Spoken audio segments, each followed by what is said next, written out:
Bonjour frères en Christ, passons à un autre message du jour. Avant cela, aidez-nous en vous abonnant et en aimant cette vidéo et partagez-la également avec un autre frère. Dans cette vidéo, nous allons aborder l'une des questions les plus intrigantes de la foi chrétienne. Pourquoi Jésus a-t-il prié Dieu, s'il est lui-même Dieu? Cela ne constitue-t-il pas une contradiction?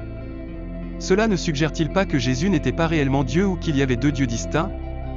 Pour mieux comprendre cette question, nous devons prendre en compte deux vérités fondamentales de la doctrine chrétienne, la Trinité et l'incarnation. La Trinité est le mystère selon lequel il n'y a qu'un seul Dieu, mais qui existe en trois personnes distinctes, le Père, le Fils et le Saint-Esprit.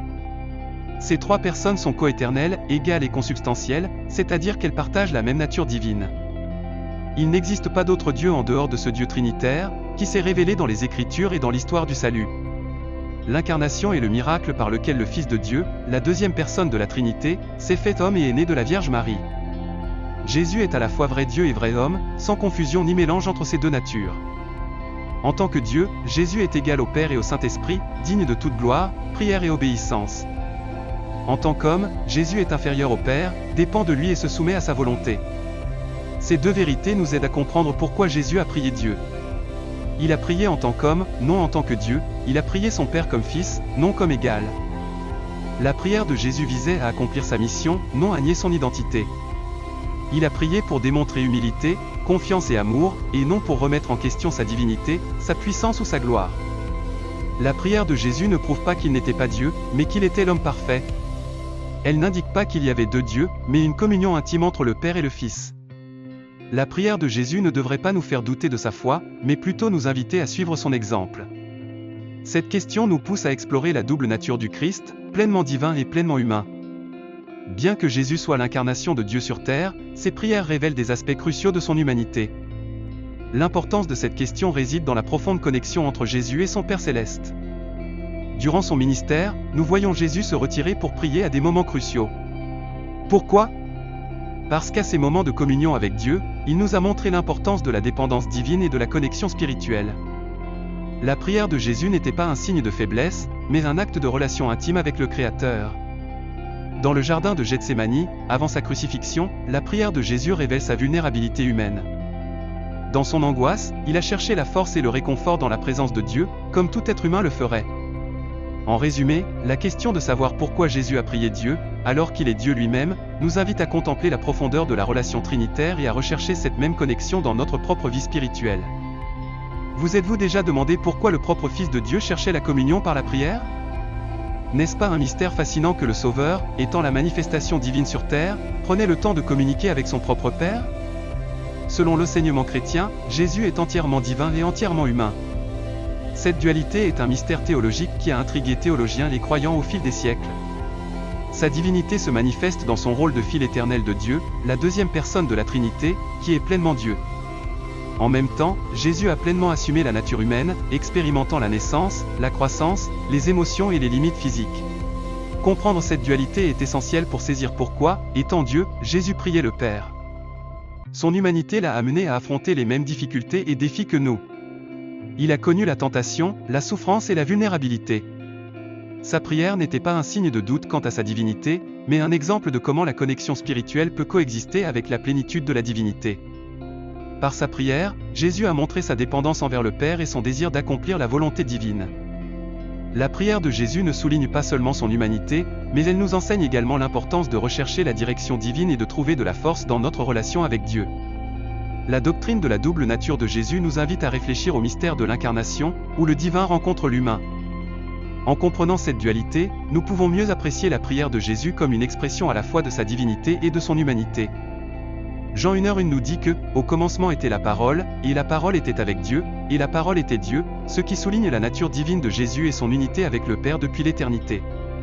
Cependant, dans des moments comme Matthieu 26:39, nous voyons Jésus, bien que Dieu, prosterné en prière, disant « Mon Père, s'il est possible, que cette coupe passe loin de moi, toutefois, non pas comme je veux, mais comme tu veux. » Ici, son humanité se soumet à la volonté divine, révélant la profonde relation entre le Père et le Fils, où Jésus, bien que divin, embrasse son humanité pour accomplir le plan rédempteur. Dans Jean 10h30, Jésus déclare « Moi et le Père, nous sommes un », une affirmation qui renforce sa divinité et l'unité inséparable avec le Père. En réfléchissant sur ces passages, nous comprenons que la prière de Jésus ne contredit pas sa divinité, mais révèle la complexité de sa double nature. Romains 8h34 nous rappelle que Jésus est à la droite de Dieu, intercédant pour nous. Ces passages ne confirment pas seulement la divinité de Jésus, mais nous invitent également à réfléchir à la richesse de sa relation avec le Père Céleste. Sa dualité nous montre un Sauveur qui, bien que Dieu, a également pleinement partagé notre humanité. Jésus ne priait pas par faiblesse, mais pour nous offrir un exemple tangible de connexion spirituelle. Ses prières n'étaient pas des actes vides, mais une invitation à l'intimité avec le Père Céleste, un rappel de l'importance de la communion avec Dieu dans notre vie spirituelle. Lorsque Jésus se retirait pour prier dans la solitude, il nous enseignait une leçon profonde sur l'essence même de la vie de prière. En tant que vérité incarnée, il nous a montré comment chercher la présence de Dieu avec humilité et dévotion. En observant la vie de Jésus, nous remarquons que sa prière n'était pas une expression de désespoir, mais un acte de confiance totale et de soumission à la volonté de Dieu. Dans les prières de notre Sauveur, nous trouvons un exemple clair de la manière d'exprimer nos besoins, nos remerciements et nos désirs les plus profonds. Par sa relation avec le Père, Jésus nous a montré comment établir une connexion intime avec Dieu au milieu de nos expériences quotidiennes. Chaque mot qu'il prononçait et chaque moment de silence était une invitation à participer à la même relation d'amour et de confiance qu'il partageait avec son Père Céleste. Cela signifie que les prières de Jésus n'étaient pas de simples rituels ou des gestes vides, mais un phare qui nous guide vers une relation profonde avec Dieu. Jésus, en tant qu'homme, nous a offert un modèle exceptionnel de prière, démontrant que, bien qu'il soit Dieu, la connexion spirituelle reste essentielle dans notre vie quotidienne. Dans l'évangile de Luc, nous trouvons un passage clé qui illustre cet aspect. Après son baptême, Jésus s'est retiré pour prier. Dans Luc 3h21, il est écrit, « Pendant que Jésus aussi était baptisé et qu'il priait, le ciel s'ouvrit. » Ce moment crucial montre que la prière était fondamentale dans la vie de Jésus, même dans les moments les plus significatifs de son ministère terrestre. Un autre exemple remarquable se trouve dans Matthieu 14, 23-24, où Jésus, après avoir renvoyé la foule, monta seul sur la montagne pour prier. Ce passage montre que Jésus cherchait des moments d'intimité avec le Père, soulignant l'importance de la prière dans la solitude. Mais pourquoi Jésus, étant pleinement Dieu, s'agenouillait-il en prière? Dans Marc 1h35, nous trouvons une réponse révélatrice. Très tôt le matin, alors qu'il faisait encore nuit, Jésus se leva, sortit et se rendit dans un endroit désert, où il pria. Ici, Jésus nous enseigne que la prière n'est pas seulement un devoir, mais une source vitale de force et de communion avec le Père. Bien qu'il soit la parole incarnée, il trouvait puissance et direction dans sa communication avec Dieu. Tout au long des Écritures, nous voyons de nombreux moments où Jésus se tourne vers la prière, comme au mont des Oliviers avant son arrestation, ou dans le désert avant d'affronter les tentations. Même en connaissant le plan divin, il recherchait la volonté du Père à travers une communion constante. Alors, quel était le but de ces prières? Jésus nous a laissé un exemple vivant de confiance et de soumission à la volonté divine. En priant, il ne faisait pas que nous montrer l'importance de chercher la guidance du Père, mais il nous encourageait également, en tant que ses disciples, à établir cette même connexion spirituelle. La prière de Jésus nous invite à explorer la profonde relation entre le divin et l'humain. Elle nous inspire à chercher la communion avec Dieu, à faire confiance à sa direction et à trouver de la force dans notre propre vie spirituelle. Jésus ne priait pas par faiblesse ni par manque de pouvoir, ses prières révélaient l'intimité unique qu'il partageait avec le Père. Chaque parole et chaque murmure en prière soulignaient la connexion indissoluble entre le Créateur et son Fils. Les prières de Jésus nous conduisent aux moments les plus intimes de sa vie terrestre, comme dans le jardin de Gethsémani. Au milieu de cette agonie, nous voyons un Jésus pleinement divin chercher réconfort et force dans la présence de son Père, révélant ainsi sa vulnérabilité humaine. Cet acte de prière constant nous montre, en tant que croyants, l'importance de la communion spirituelle. Par ses prières, Jésus nous a appris la nécessité de maintenir une connexion continue avec le Père Céleste, nous rappelant que notre relation avec Dieu va bien au-delà d'une simple supplication. Il est essentiel de comprendre que Jésus est le Fils de Dieu, la deuxième personne de la Trinité, qui s'est fait homme pour nous révéler l'amour divin et nous sauver du péché et de la mort. Jésus est à la fois véritable Dieu et véritable homme, et c'est pourquoi il entretient une relation unique avec le Père et le Saint-Esprit. Jésus a déclaré « Moi et le Père, nous sommes un » Jean 10h30, et « Le Père est en moi, et je suis dans le Père » Jean 10h38. Cependant, il a aussi dit « Le Père est plus grand que moi » Jean 14h28, et « Je ne suis pas venu pour faire ma volonté, mais la volonté de celui qui m'a envoyé » Jean 6h38.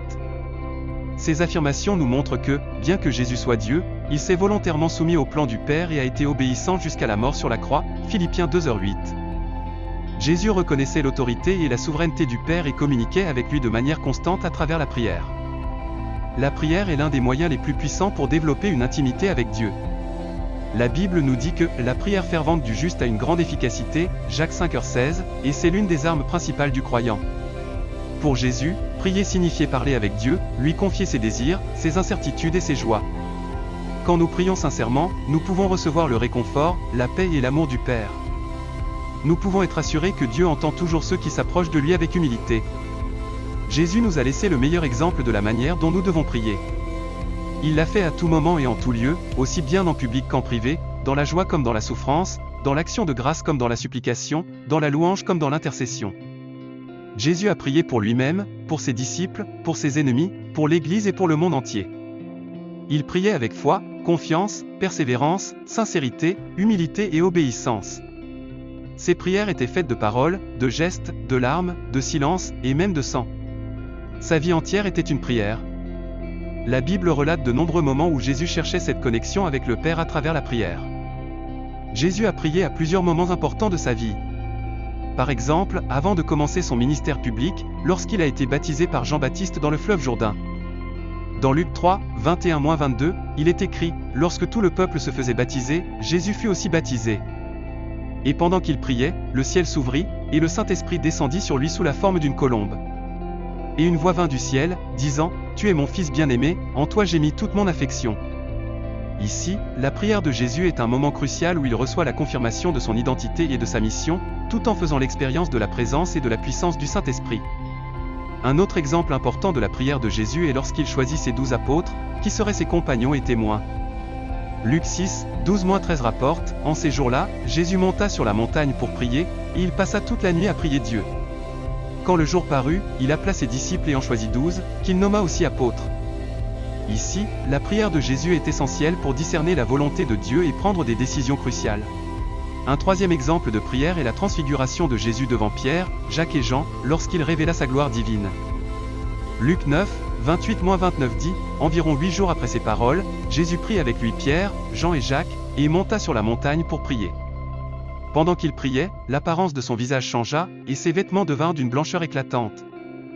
Dans ce cas, la prière de Jésus a servi à se préparer pour sa passion et sa mort, tout en montrant sa nature divine glorieuse. Un quatrième exemple est lorsque Jésus a enseigné à ses disciples comment prier, leur donnant le modèle de la prière du Notre Père. Dans Matthieu 6, 9-13, Jésus dit, « Voici donc comment vous devez prier, Notre Père qui es aux cieux, que ton nom soit sanctifié. » Cette prière nous apprend à nous adresser à Dieu, à demander ce dont nous avons besoin, à pardonner et être pardonnés, et à chercher protection contre le mal. Un autre moment significatif est lorsque Jésus a prié au jardin de Gethsémani, la veille de son arrestation et de sa crucifixion.